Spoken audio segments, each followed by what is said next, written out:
سلام. تو این ویدیو قراره خیلی خلاصه با یکی از شکوهمندترین حکومت‌های تاریخ ایران آشنا بشیم، هخامنشیان.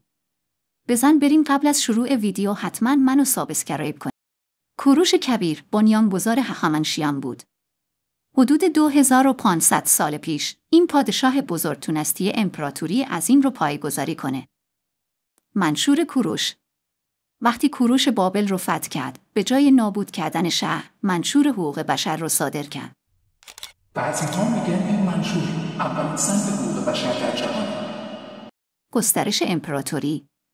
بعد از اون داریوش بزرگ اومد و امپراتوری رو تا مرزهای هند و مصر گسترش داد. هخامنشیان اون موقع به بیش از 30 ملت مختلف حکومت میکردن. سیستم اداری. یکی از جالبترین چیزا اینه که کشور رو به بخش‌هایی به اسم ساتراپی تقسیم کرده بودن. هر بخشی فرماندار داشت، ولی در نهایت همه زیر نظر شاه بودن. تخت جمشید و معماری. احتمالاً اسم تخت جمشید رو شنیدی. اینجا مرکز رسمی حکومت هخامنشیان بود، پر از نقش برجسته، ستونهای عظیم و معماری بی‌نظیر. سقوط امپراتوری.